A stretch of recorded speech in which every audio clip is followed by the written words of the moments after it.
तारा की ससुराल के लोग बड़े लोभी थे।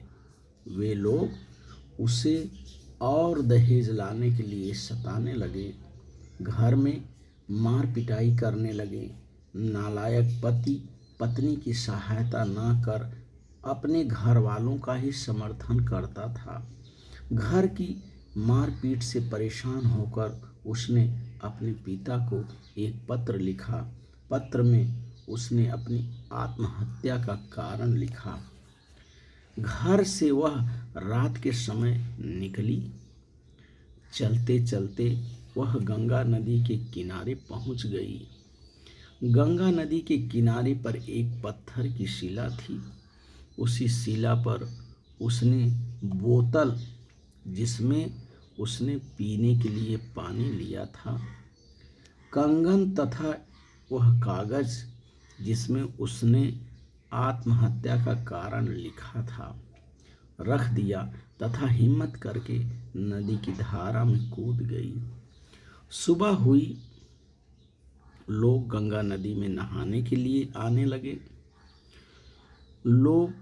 लोगों को पत्थर की शिला पर रखा हुआ सामान मिला।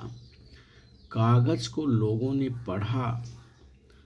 पुलिस को सूचना दी गई। तारा के ससुराल वालों को पकड़कर जेल भेज दिया गया। पुलिस ने मुकदमा चलाया। तारा के ससुर, उसकी सास तथा उसके पति को 7 साल की सजा हुई। और इसका शीर्षक देखिए, दहेज एक अभिशाप अथवा लालच बुरी बला है। इसका शीर्षक हम दे सकते हैं कि लालच बुरी बला है या दहेज एक अभिशाप। तो इस तरह से आप इस वीडियो के माध्यम से मुद्दों के आधार पर दिए गए मुद्दों के आधार पर कहानी का लेखन करना है।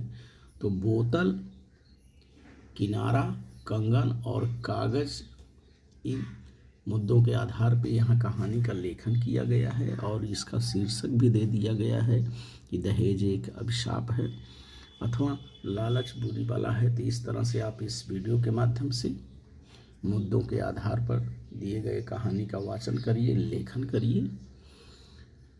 और मेरे आगे आने वाले वीडियो के लिए आप मेरे चैनल को लाइक करें, सब्सक्राइब करें, बेल आइकन को दबाएं। धन्यवाद सभी को।